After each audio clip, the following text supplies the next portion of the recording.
హనుమకొండలో ముంపు ప్రాంతాల ప్రజలు మహాధర్నా చేపట్టారు. ముంతా తుఫాన్ వల్ల నష్టపోయిన ప్రాంతాల్లో ముఖ్యమంత్రి రేవంత్ రెడ్డి పర్యటించి వారం రోజులు గడుస్తున్నా ఇప్పటికీ ఒక్క అధికారి కూడా రాకపోవడం పట్ల ఆగ్రహం వ్యక్తం చేశారు.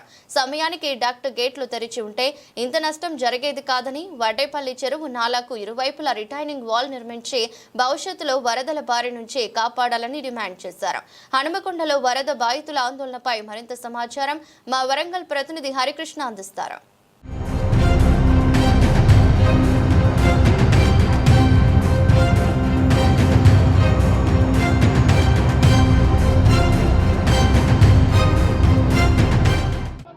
మోంతా తుఫానుతో నష్టపోయినటువంటి వరద కాలనీవాసులను ఆదుకోవాలంటూ కూడా ఇటు పెద్ద సంఖ్యలో హన్మకొండలోని కాకతీయ యూనివర్సిటీ నుంచి వెళ్ళి ఇటు కాజిపేట వెళ్ళే ప్రధాన రహదారి అయినటువంటి 100 ఫీట్ రోడ్లోని ఇటు తులసి బార్ వద్ద కూడా మహాధర్నా చేపడుతున్నారు. ఇప్పటికే ఇటు 56, 57 సంబంధించిన డివిజన్లకు సంబంధించిన వరద బాధితులతో పాటు ఇటు వివేక్ నగర్ ఇటు కాలనీ, ప్రగతి నగర్ కాలనీ, అమరావతి నగర్ కాలనీతో పాటు ఇటు ఏదైతే సమ్మెనగర్ కాలనీకి సంబంధించిన ముంపు వరద బాధితులందరూ కూడా మహాధర్నా చేపడుతున్నారు. ప్రస్తుతం మాతో మాట్లాడేందుకు కొంతమంది కాలనీ వాసులు వాళ్ళతో మాట్లాడుతున్నారు. చెప్పండి, అసలు ఈ మోంతా తుఫానుతో ఎంత మేరకు ఆస్తి నష్టం వాటిల్లింది? అసలు ప్రభుత్వాన్ని మీరు ఏం డిమాండ్ చేస్తున్నారు ప్రధానంగా? మాకు కావాల్సిన నష్టపరిహారము 175 కోట్ల రఫ్ అంచనా వేసినాము. ప్లస్ ఈ పర్మనెంట్ సొల్యూషన్ కోసం అధికారులు ఏం చేస్తారు? గోపాల్పూర్ చెరువు కోసము డక్ట్ ఒకటి నిర్మించిండ్రు, ఆ వాటర్ పోవడం కోసం దాన్ని మెయింటైన్ చేయలేదు. ప్లస్ దానికి ఒక రిటర్నింగ్ వాల్ అనేది ఏ రోజైతే ఫస్ట్ డక్ట్ నిర్మించారో ఆ రోజు దాంట్లో ఉంది. అది నిర్మించకుండా ఎక్కడిదక్కడ వదిలేసి ఈ నష్టం మాకు ఎట్లా పూడుస్తారు? మీ 15 సంవత్సరాలకి వెళ్ళి ఇక్కడ ఇదే అవస్థ పడుతున్నాం. ఏ రోజు పట్టించుకుంటారు? అధికారులు పట్టించుకుంటారా? ప్రజాప్రతినిధులు పట్టించుకుంటారా? ఎవరు పట్టించుకుంటారు? కనీసం వాటర్ ఇచ్చే పరిస్థితి లేదు. ఎమ్మెల్యే గారు వచ్చిండ్రు, ఎమ్మెల్యే గారు వస్తే లోనికి వచ్చే పరిస్థితి లేదు. కలెక్టర్ వస్తే కలెక్టర్ లోనికి వచ్చే పరిస్థితి లేదు.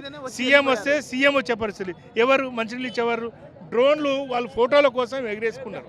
అంతే తప్ప మాకైతే ప్రజలకు ఒక్క రోజు కూడా జరిగింది అయితే ఏమీ లేదు. ఈ నష్టాన్ని దయచేసి మాకు పూడ్చమని కోరడం జరుగుతుంది. ముఖ్యంగా చాలా వరకు కూడా కాలనీలన్నీ కూడా నీటి మునిగిపోయిన పరిస్థితి ఉంది. ప్రకృతి వైపరీత్యం వల్ల ఇంత పెద్ద వరద వచ్చి కాలనీలన్నీ మునిగిపోయినాయా, లేకుండా అధికారుల నిర్లక్ష్యం? అది ఎట్లా చూస్తారు?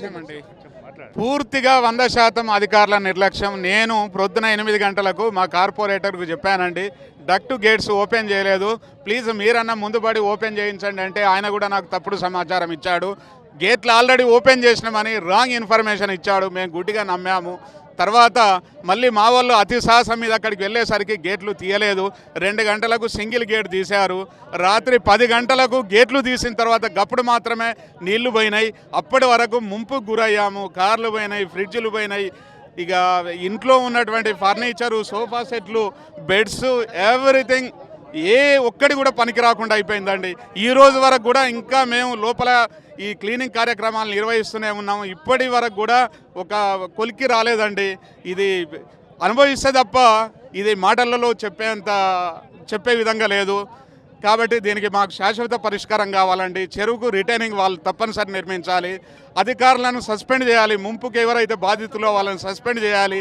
తర్వాత ఎవరైతే బాధితులు ఉన్నారో తప్పనిసరిగా నష్టపరిహారం చెల్లించాలండి. ఇవి మా ప్రధాన డిమాండ్స్. ఇది ఆరంభం మాత్రమే. మా డిమాండ్స్ మీట్ అయ్యేంత వరకు మేము పోరాడతామండి. ఎంతకైనా సిద్ధమే. అవసరమైతే సీఎం దగ్గర కూడా మేము పోవడానికి ప్లాన్ చేస్తాం. ముంపు కాలనీలకు సంబంధించి కూడా ఇటు వర్ధనపేట ఎమ్మెల్యే కేఆర్ నాగరాజు కావచ్చు, ఇటు నాయని రాజేందర్ రెడ్డి కూడా ముంపు కాలనీలో పర్యటించారు. స్వయంగా ఈ ముంపు ప్రాంతాలను కూడా స్వయంగా ముఖ్యమంత్రి రేవంత్ రెడ్డి కూడా స్వయంగా పర్యటించిన పరిస్థితి ఆదుకుంటా అని చెప్పి ఇప్పటి వరకు మీ దగ్గరికి ఎవరైనా అధికారులు వచ్చిలా? ఎంత మేరకు ఆస్తి నష్టం జరిగింది అనేది ఒక నివేదిక ఇచ్చిలా? ఒక్క ట్రాక్టర్ మొరం కూడా పోయలేదండి. మొత్తం బురదలో ఇటువాడు తిరుగుతున్నా కానీ సింగిల్ ఒక టిప్పర్ కానీ కనీసం ఒక ట్రాక్టర్ మొరం కానీ ఎక్కడ పోయలేదండి. ఇంత దౌర్భాగ్యమైనటువంటి పరిస్థితిలో సిటీ నడిబొడ్డులో మేము ఉన్నామండి. మేము చెప్పుకోవడానికి సిగ్గుపడుతున్నాం. ముఖ్యంగా మీరు చెప్పండి, ప్రధానంగా ఏం డిమాండ్ చేస్తున్నారు? చాలా నష్టం జరిగిందని చెప్తున్నారు, చాలా పెద్ద ఎత్తున అపార నష్టం వాటిల్లని చెప్తున్నారు. ప్రధానంగా ప్రభుత్వాన్ని మీరు ఏం డిమాండ్ చేస్తున్నారు? ప్రధానంగా మేము డిమాండ్ చేసింది ఏంటంటే 4672 ఇండ్లని సర్వే చేసి ఆదుకోవాలా. ఇందుకు కారకమైనటువంటి అధికారులను సస్పెండ్ చేయకపోతే ఎవరికి అధికారులకి భయం ఉండదు. దీనికి శిక్ష అర్హులు ఎవరంటే టౌన్ ప్లానింగ్ ఇంజనీరింగ్ అధికారులు, జిల్లా ఇంజనీరింగ్ అధికారులు, అదేవిధంగా దీన్ని కోఆర్డినేట్ చేయాల్సినటువంటి జిల్లా కలెక్టర్తో సహా పూర్తి నిర్లక్ష్య వైఖరించారు. ప్రజలు మొత్తం డిమాండ్ చేసిన డక్కన్ డ్రైనేజీని ఓపెన్ చేయరు, టీవీలలో డిమాండ్ చేసిన డక్కన్ డ్రైనేజీని ఓపెన్ చేయరు. ఓపెన్ చేయండి అంటే చేయరు.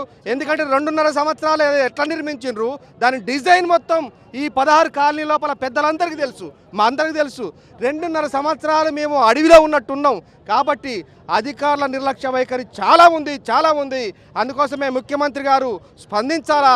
ముఖ్యమంత్రి గారు వచ్చినందుకు సంతోషం, కానీ వీళ్ళని సస్పెండ్ చేస్తే ప్రజలకు కొంత ఊరట దిగుతుంది అనేది చెప్తున్నా.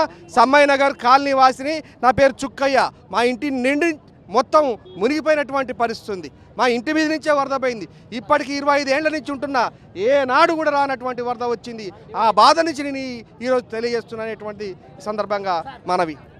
ప్రకృతి వైపరీత్యాల వల్ల ఇంత పెద్ద నష్టం జరగలేదు. ఇటు అధికారుల నిర్లక్ష్యం వల్లే ఈ విధంగా అపారమైన నష్టం వాటిల్లింది. మా ఇళ్ళకు సంబంధించి కూడా నీళ్లు రావడమే కాకుండా మాకు విలువైనటువంటి వస్తువులతో పాటు ఇటు కార్లు, 2 వీలర్లకు సంబంధించి కూడా తడిసి ముద్దైపోయిన పరిస్థితి ఉంది. ఇటు ఎలక్ట్రికల్ సంబంధించిన వస్తువులు తడిసిపోయిన పరిస్థితి ఉంది. మొత్తంగా ఇటు అధికారుల నిర్లక్ష్యం వల్లే మా కాణీలన్నీ కూడా నీట మునిగిపోయిన పరిస్థితి ఉంది. స్వయంగా ముఖ్యమంత్రి రేవంత్ రెడ్డి వచ్చి ముంపు ప్రాంతాలను సందర్శించినప్పటికీ కూడా న్యాయం చేస్తామని చెప్పినప్పుడు కూడా న్యాయం చేయాలని కూడా చెప్తున్నారు. ప్రస్తుతం మాతో పాటు బాధితులు చెప్పండి, అసలు ప్రధానంగా ఇంత పెద్ద మొత్తున వాటర్ రావడానికి గల కారణాలు ఏంటి, మీరు ఏం చెప్తారు దీని మీద? అధికారుల నిర్లక్ష్యము.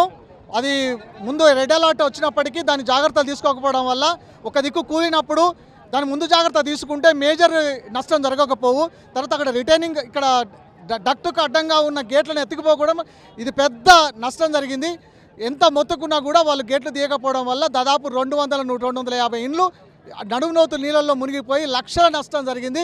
ఇప్పటికైనా అధికారులు మేల్కొని రిటైనింగ్ వాళ్ళు నిర్మిస్తే ఇక్కడ శాశ్వత పరిష్కారం జరుగుతుందని ఆశిస్తూ మేము విజ్ఞప్తి చేస్తున్నాం. ఈ ధర్నా ఇక్కడితో ఆగదు, ఇది ప్రారంభం మాత్రమే.